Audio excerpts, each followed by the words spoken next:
감정가는 4억 8,800인데 2억 4천까지 떨어진 물건입니다. 전입 날짜가 14년도 4월 11일이고요. 보증금도 미상입니다. 14년 7월 9일. 근데 전입 날짜가 14년 4월 11일이기 때문에 말소 기준 권리보다 빠르죠. 이 부분은 우리가 인수를 해야 돼요. 가족이잖아요. 임대차가 성립이 되는가 딱 정리를 해드릴게요. 안녕하십니까. 안녕하세요. 자, 오늘 주제는 경매 시장 상황에 대해서 한번 좀 살펴보면 어떨까 해서 주제를 준비해봤습니다. 최근에 나온 기사인데요. 영끌족의 최후 대부업체가 경매 넘긴 아파트 2배 넘게 늘었다. 제목을 너무 잘 뽑으시는 것 같아요. 정말 자극적이게. 그래프를 보면 23년도 1월 달에는 475건으로 되어 있는데 11월 달 기준으로 봤었을 때는 1158건 저축은행, 대부업체, 캐피탈 업체가 경매를 넣은 개수가 지속적으로 계속 올라가고 있습니다. 기회가 이제 오고 있구나 라는 생각을 할 수밖에 없죠. 당연히 이런 기사들이 나오면 일반인분들은 입찰을 할 수가 없습니다. 그렇기 때문에 점점 경쟁이 줄어들 수밖에 없고, 경쟁이 줄어들면 우리가 낙찰 받을 확률도 높아지고 수익도 같이 오를 수밖에 없겠죠. 20년도부터 경매를 이제 시작을 했잖아요. 그 시기에 딱 아파트 가격이 많이 올랐어요. 집을 아예 매매를 해서 신혼집을 꾸미는 사람. 두 번째는 전세로 들어가는 경우. 저 같은 경우에는 후자였죠. 근데 그때 대부분 전세로 들어갔을 거예요. 그때는 금리가 높지가 않았거든요. 40만 원? 뭐 50만 원 정도 내면 새 아파트에서 살 수 있겠다라고 해서 다 전세를 들어갔어요. 그랬는데 이 상승기에 어떻게 됐냐? 두 가지 선택을 한 사람들이 운명이 극과 극을 달렸죠. 결혼을 해서 집을 매수한 그 친구는 3억대에 매수를 했다가 4억, 5억이 돼버리는 거예요. 거기서 가만히 있었냐? 그렇지 않았습니다. 신도시 쪽을 또 갑자기 가는 거예요. 근데 신도시가 그때 또 지지부진했었어요. 3억, 4억 정도에 샀었는데 그게 지금은 거의 한 7, 8억 정도가 됐죠. 지인분은 최근에도 한참 힘들었던 시기가 작년 말이에요. 근데 이 친구는 또 갈아타기를 합니다. 특정 지역이 10억 클럽에 가느냐 안 가느냐 이걸로 해가지고 되게 이슈화가 됐었는데 그걸 또 반값에 또 샀습니다. 1년도 안 된 상태에서 3, 4억이 또 불어났어요. 저는 그걸 보고 느꼈죠.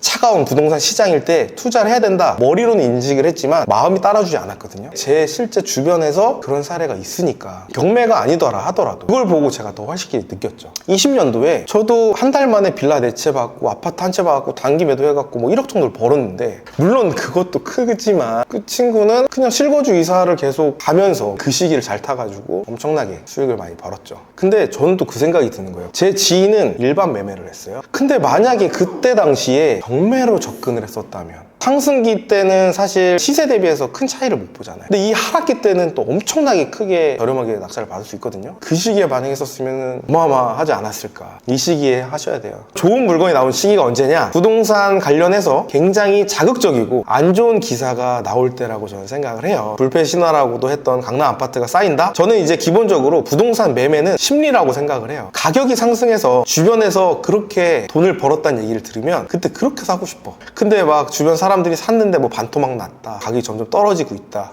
이런 시기에는 사기가 싫죠. 금리적인 부분이라든지 정책도 되게 중요하지만 그 이후에는 심리로 적용이 된다고 생각을 합니다. 비트코인 2년 만에 6천만 원 돌파, 금값도 사상 최고치 하이킥. 이게 기사를 보시면 아시겠지만 23년도 12월 7일 기사예요. 예전에 비트코인 기사를 제가 한번 가져와 봤는데요. 22년도 11월 14일 기사입니다. 불과 한 1년 정도 됐었는데 FTX 파산 신청, 사태 확산, 비트코인 2,200만 원대로 뚝이라고 써 있습니다. 이거 보시면 어때요? 이때 샀었으면 2,200만 원이 지금 6천만 원대가 된 거예요. 3배 정도 오른 거죠. 부자들은 항상 공포장에 매수를 합니다. 많은 분들이 무너지기도 하지만 제일 부자들이 많이 나오는 시기라고 생각을 해요. 부동산도 마찬가지예요. 근데 우리가 이런 거를 불과 코로나 때부터 한 4년밖에 안 됐어요. 이걸 보면서도 우리는 고치지 못합니다. 또 속아요. 근데 플러스에 여기다가 경매까지 하면 일단 안전망이 확보에다가 우리가 두려울 게 없는 거예요. 반값 아파트가 많이 나오고 있다는데 실제로도 그런지 준비해오신 또 물건이 있다 그래서 같이 보면 어떨까. 경기도 수원시 건성구 세류동에 위치한 LH 수원 센트럴 타운 2단지 아파트가 나왔습니다. 감정가가 6억 5천에 되어 있고요. 건물 면적은 59제곱미터, 전용 면적으로 18평이죠. 4억 5,500까지 떨어졌다가 그래도 아무도 들어오지 않아서 3억 1,800까지 떨어진 물건입니다. 50%까지 지금 절감된 물건이죠. 사진을 한번 볼까요? 깔끔합니다. 층수도 7층이다 보니까 저층보다는 괜찮은 것 같아 보이고요. 지적 편집도를 통해서 위치를 위치를 한번 보시는 게 중요한데 수원역이랑도 지금 도보로 제가 봤을 때는 10분 내에 갈 수 있는 거리로 보여져요. 권리 분석을 한번 해볼게요. 임차인 현황을 보시면 이 땡땡씨라는 분이 지금 전입이 되어 있습니다. 전입 날짜가 2016년 7월 4일이고요. 15년 10월 15일 날 근저당이 우리은행으로 설정이 되어 있죠. 말소 기준 권리보다 전입 날짜가 늦죠. 말소 기준 권리보다 후순위 임차인은 어떻게 된다? 소멸이 되기 때문에 권리 분석상 문제가 없는 물건이고 가장 기본적인 물건이라고 보시면 됩니다. 권리 분석 같은 경우에는 뭐 10초면 끝나는 물건이고요. 시세 정보를 한번 보겠습니다. 지금 중층이 최저가로 나와 있는 게 4억 5천, 전세 같은 경우에는 지금 3억 7천이 또 나와 있네요. 7층에 3억짜리 물건. 실거래가도 좀 같이 봐야 돼요. 실거래가는 뭐 4억 7천5백, 4층이 5억 6천에 거래가 되어 있는데 그거는 좀 한번 조사를 해보실 필요가 있을 것 같고요. 15층은 4억 9천, 뭐 한 4억 7천5백에서 한 4억 9천 정도 형성이 되겠구나 라고 생각을 할 수가 있습니다. 근데 지금 이 물건이 지금 3억 2천까지 떨어 있죠. 경매 감정가는 6개월에서 1년 전에 감정을 한 거기 때문에 높게 감정이 되어 있는 거예요. 하지만 우리가 시세를 보니까 어떻죠? 4억 7천에서 4억 9천 정도가 매매 실거래가가 되어 있잖아요. 그래서 이 감정가는 시세가 아니라는 거를 다시 한번 말씀드리고 싶고요. 4억 7천에서 4억 9천 사이로 되어 있지만 3억 2천까지 떨어져 있는 물건이다. 지금 하락기인 상황이니까 이럴 때 좀 좋은 점이 있습니다. 경매로 낙찰을 받으면 경락잔금 대출을 받거든요. 근데 그 기준이 감정가 기준 나옵니다. 그럼 예를 들어서 상승기 때 감정가가 3억이었어요. 근데 시세가 5억이었어. 근데 내가 그거를 4억에 낙찰을 받았어요. 그러면 4억에서 대출이 나오는 게 아니고 감정가 3억 기준으로 대출이 나오기 때문에 상대적으로 실투자금은 더 많이 들어간다라는 단점이 있습니다. 반대로 얘기를 해볼까요? 하락기 때 감정평가 됐던 시기에는 가격이 높았을 시기예요. 실제로는 시세가 낮죠. 하락 시기에는 사람들이 더 안 들어옵니다. 그럼 내가 3억대 낙찰을 받았다. 근데 감정가가 6억 5천이에요. 그럼 6억 5천 기준으로 대출이 나오고 투자금이 훨씬 더 적게 들어가겠죠. 이런 차이점이 또 있습니다. 그리고 이제 두 번째 물건인데요. 감정가는 4억 8,800인데 2억 4천까지 떨어진 물건입니다. 전용 25평 정도 되고요. 한땡땡씨라는 분이 지금 점유를 하고 있대요. 근데 주거용 미상으로 되어 있습니다. 전입 날짜가 14년도 4월 11일이고요. 보증금도 미상입니다. 그리고 나서 등기부를 한번 볼게요. 14년 7월 9일 근저당 농협은행이 설정이 되어 있거든요. 이게 지금 말소 기준 권리입니다. 근데 전입 날짜가 14년 4월 11일이기 때문에 말소 기준 권리보다 빠르죠. 이 부분은 우리가 인수를 해야 돼요. 근데 보증금이 미상이다. 조금 더 난이도가 있습니다. 그러면 보통 여기서 끝입니다. 이렇게. 근데 그렇게 보시면 안 되고 우리가 정확한 세부 내역을 좀 보셔야 돼요. 현황 조사서라는 게 있어요. 점유관계가 임차인, 별지, 점유라고 되어 있어요. 근데 목적물에 방문해서 만나보니까 채무자 겸 소유자, 형, 한땡땡 분을 만나서 설명을 했다. 되어 있습니다. 가족이잖아요. 임대차가 성립이 되는가? 딱 정리를 해드릴게요. 부모가 자식한테 임대를 주는 거는 임대차가 성립합니다. 근데 자식이 부모한테 임대차를 줄 수는 없어요. 중요한 건 뭐냐? 여기 기타사항이 있습니다. 위 부동산에 대해서 한땡땡에 대한 임차권이 존재하지 아니한다라는 판결이 있음. 임차 계약 가짜잖아. 이걸 소송을 했는데 원고가 이긴 겁니다. 우리가 인수해야 될 게 없는 거죠.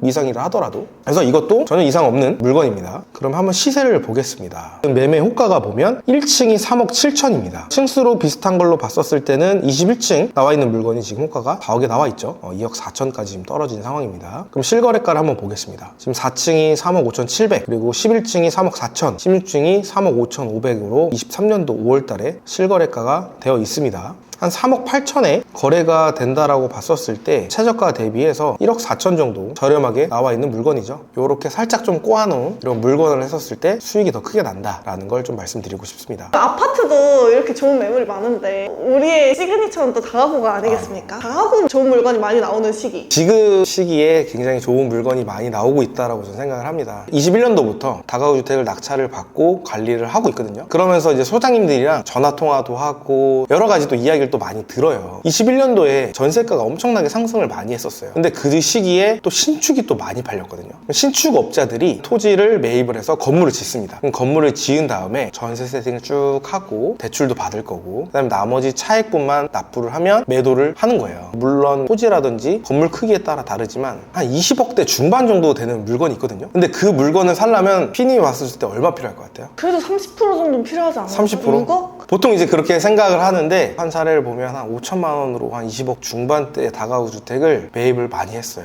그렇게 세팅을 신축업자가 하고 파는 거죠. 왜냐면 전세가가 계속 오를 것 같았거든. 그리고 전세가가 높이 세팅이 되면 수익률이 좋잖아. 수익률이 좋으니까 이 매매가도 계속 올라가는 시기였어. 플러스로 인건비랑 자재비는 계속 오르고 있는 상황이고 지금 2년이 지났습니다. 이 전세금을 돌려줘야 돼요. 근데 다가구는 19가구까지 있을 수 있기 때문에 만약 전세 세팅을 5개에서 7개를 했다. 1억씩만 해도 5억에서 7억이에요. 물론 이제 전세 세팅을 다시 해가지고 역전세난만큼만 돌려줘도 되기는 하는데 분위기가 어떻습니까? 좋지 않잖아요. 안 들어오려고 하는 거야. 그래서 그런 물건들이 지금 터지고 있어요. 그런 물건들이 어떠냐? 대지도 좋지, 건물도 신축이지, 옵션도 빵빵하지, 그런 우량한 매물들이 지금 많이 나오고 있습니다. 아파트 하라는 거야? 다가구 하라는 거야? 둘 다 해. 둘 중에 하나 골라봐. 힌트를 좀 주세요. 다가구 해.